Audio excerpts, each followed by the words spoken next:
Ini rahasia. Inilah rahasia. Ada seorang sahabat, hadisnya sahih, dikutip kemudian oleh Syed Qutb juga dalam kitabnya Al-Aqaid Al-Islamiyah. Syekh Muhammad Nasiruddin Al-Albani pun mensahihkan hadis ini. Ketika Nabi selesai kemudian menunaikan salat, terdengar seseorang berdoa. Perhatikan doanya. Doanya menggunakan pembuka surat Al-Ikhlas. Saking yakinnya Siddiq dengan ayat ini, dan dia mengamalkan kandungan isi surahnya, dia membuka doanya dengan surah ini. Saking yakinnya dengan surah ini. Perhatikan kalimatnya. Allahumma ushhidu bi annaka antal ahadus samad alladzi lam yalid wa lam yulad wa lam yakul lahu kufuwan ahad. Allahumma inni as'aluka an taghfira liya. Hadisnya sahih.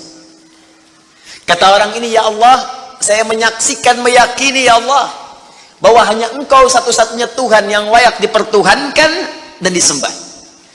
Aku meyakini bahwa satu-satunya Engkau adalah Tuhan yang menjadi tumpuan dalam setiap permohonan. Engkau tidak beranak dan tidak diperanakan, dan tidak ada sekutu bagimu. Aku nggak minta banyak ya Allah, aku hanya mohon ampuni dosa-dosaku.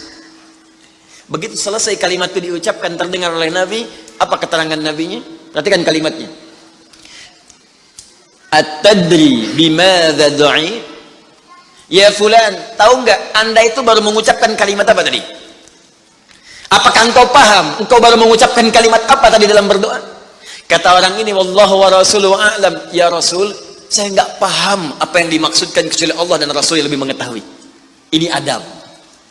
Adab, walaupun gini, kalau Anda sedang mengerjakan sesuatu dan Anda paham dengan itu, kalau ada orang lebih pintar daripada kita, ustadz, ulama, apalagi nabi, nanya pada kita, maka adabnya bilang aja nggak tahu. Karena boleh jadi mereka memiliki hikmah yang belum sampai kita kepadanya. Kalau kita jawab, saya tahu ya Rasul, nggak akan nyampe kalimat nanti. Ya. Jadi kalau Anda sedang mengerjakan sesuatu, zikir misalnya, la ilaha illa anta subhanaka inni kuntu minadh dhalimin. Tanya ustaz, datang ustaz, masya Allah pak, zikirnya bagus banget, tahu nggak maksudnya? Tahu, lewat tuh ustaz dulu. Bilang aja, belum ustaz, Allah Rasulullah alam. Oh begitu, kalau belum kenapa dibaca? Ya, saya pernah dengar saja, maka diterangkan. Begini maksudnya pak, begini, Anda dapat ilmu baru. Makanya sahabat seringkali kalau ditanya Rasulullah, bilangnya Allah Rasulullah alam, Allah Rasulullah alam, supaya dapat ilmu baru. Itu diantara rumus di ilmu hadis. Ini kadang-kadang orang kita sekarang sahabat bukan, tabiin bukan, tanya tahu semua. Bahkan saat ditanya, buka Google dulu. Ya udah, ngapain ada ustaz? Allah wa Rasulullah alam. Maka apa jawab Nabi? Laqad da'auta bi asma'illahil a'zam. Diriwayat lain, bismillahil a'zam. Idza du'iya biha ajab wa idza su'ila biha a'ta. Tahukah Anda?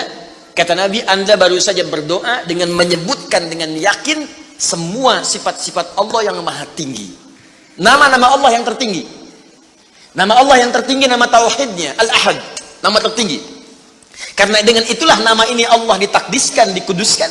Dengan nama ini Allah disembah, dan dengan nama ini Allah dipertuhankan. Kata Nabi, Anda baru berdoa dengan menyebutkan nama Allah yang paling tinggi. Yang kalau disebutkan nama itu di awal doa, maka semua doa yang disampaikan akan dikabulkan, semua permintaan akan dijawab. Tapi apakah semua orang yang membaca doa itu diawali dengan surah tadi akan dijawab? Belum tentu.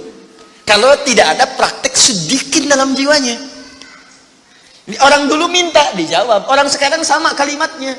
Usyhadu bi annaka antallahul ahad, as-samad, alladzi lam yalid wa lam yulad wa lam yakul lahu kufuwan ahad. Ya Allah, lancarkan rezeki saya. Tetap aja lambat dari atas. Kenapa? Karena inti ayat itu tidak dipraktekkan dulu. Diyakinkan dalam jiwa kita, benarkan ayat itu, amalkan, pakai dalam doa. Jadi, dan itu buktinya. Kemudian apa ciri orang yang akan cepat kemudian dirahmati oleh Allah dengan menjadikan 4 contoh yang kemarin sebagai model? Nabi, Siddiqin, Syuhada, satu lagi Salihin, orang yang mengumpulkan amal soleh. Ingat, semua Bapak Ibu sekalian, ingat kalimat ini. Saya perlambat sedikit. Bonus yang Allah berikan kepada orang yang menjadikan 4 ini sebagai model dalam kehidupan, bonus cepatnya, maka amalan yang ia kerjakan akan mempermudah doa dia dikabulkan. Tadi saya contohkan siddiqin kan. Syuhada nggak usah ditanya. Orang-orang para syuhada itu bahkan sebelum wafatnya diberikan jalan-jalan kemudahan oleh Allah. Bahkan sebelum wafat kalau benar syahidnya, itu banyak doanya yang dikabulkan. Bukankah para ulama bagian dari mujahid fisabilillah? Berapa banyak para ulama yang mengangkat tangannya dikabulkan? Imam Ahmad bin Hanbal pernah lewat, kemudian ada seorang mengatakan, "Syekh, anak saya sakit, tolong doa kepada Allah." Kata Imam Ahmad, "Kamu ini doa-doa sendiri," katanya. Imam Ahmad ingin mengajarkan, kamu kan masih punya lisan, kamu masih punya kemudian kekuatan, minta dulu sama Allah supaya ada ikhtiar. Orang itu tiba-tiba pulang, ya dengan perasaan dia agak kecewa karena Imam Ahmad tidak mendoakannya. Ternyata ketika dia pulang, Imam Ahmad berdoa kepada Allah, "Ya Allah, sembuhkan anak si fulan itu." Pulang, anaknya sembuh. Allahu Akbar. Di doa ulama itu kalau benar kealimannya, kalau benar ilmunya dan khasyahnya kepada Allah, itu hujah di lisannya, bahkan firasatnya nyata. Kadang dikasih dalam mimpi, kadang kemudian bermohon kepada Allah tanpa diketahui. Ada solihin juga demikian. Bahkan turun Quran surah ke-5 ayat 35. Ya. Paling kanan sebelah bawah, "Ya ayyuhalladzina amanu taqullaha wabtaghu ilaihil wasilah." Hai orang-orang beriman, tingkatkan terus takwamu kepada Allah dan jadikan takwa itu sebagai wasilah untuk meminta kepada Allah dari apa yang engkau inginkan. Dan kalau Anda cari takwa di Quran, bentuknya amal soleh. Tidak pernah kalimat takwa disebutkan dalam Al-Quran kecuali pada umumnya akan menyebut amal soleh. Contoh, kalimat takwa pertama langsung disebutkan orangnya di Al-Baqarah ayat 2. "Dzalikal kitabu la hudal lil." Siapa muttaqin orang takwa di sini? Sebutkan ayat 3 dan 4-nya. "Alladzina yu'minuna bil ghaib wa yuqimunas." Lihat sini. Iman dulu. Iman baru kemudian salat. Masih ingat di pertemuan lalu, sebuah amal menjadi soleh kalau didahului oleh apa? Iman. Di iman itu nggak akan dipisahkan dengan amal soleh. Ada iman, maka amal berubah jadi soleh. Dalilnya Quran surah ke-103. "Walas innal insana lafi illa alladzina amanu." Iman wa amal soleh. Apa wujudnya amal soleh itu? Jadi rumus cepatnya begini. Iman akan melahirkan sebuah amal yang dengan sifat iman ini menjadi soleh.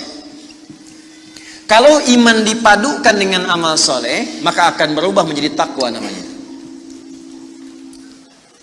Karena itu ketika Allah menyebutkan kalimat takwa dalam Al-Quran, baik dengan kata benda, ya, noun, muttaqin, muttaqun, atau kata kerja, verb, fi'il, tattaqun, yattaqun, ittaqau, pasti setelahnya akan bertemu dengan iman dan amal saleh.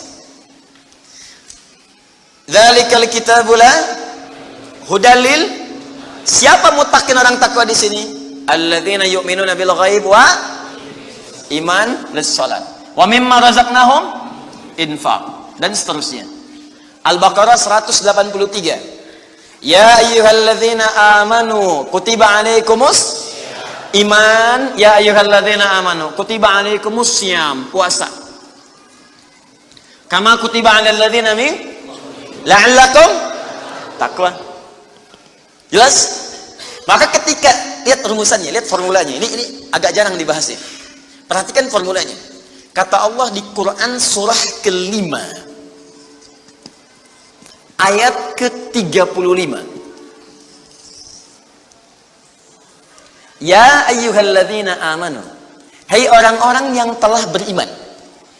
Alhamdulillah modal ini ada. Masih beriman? Alhamdulillah. Berarti modalnya sudah ada kan? Nih, yang dipanggil ini. Hai orang-orang yang telah beriman.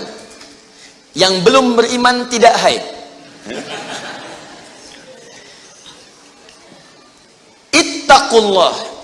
Tingkatkan takwamu kepada Allah. Yang diminta ini. Perhatikan rumusnya. Hai orang-orang yang telah beriman, tingkatkan takwamu kepada Allah. Wabtaghu ilaihil wasilah. Dan carilah dengan peningkatan takwa ini wasilah untuk mengabulkan doa-doa yang kita mohonkan. Jadi kalau kita ingin cepat dikabulkan doanya, dituntaskan persoalan hidupnya, maka kata Allah rumusnya tingkatkan apa? Takwa. Sekarang kita ingin tingkatkan takwa, apa rumusnya? Takwa itu formulanya iman plus. Nah, intinya di sini amal soleh. Jadi kalau kita kumpulkan amal soleh, kumpulkan, itu salah satunya ciri meningkatkan takwa. Kenapa takwa ditingkatkan? Untuk mengentaskan problem kehidupan kita.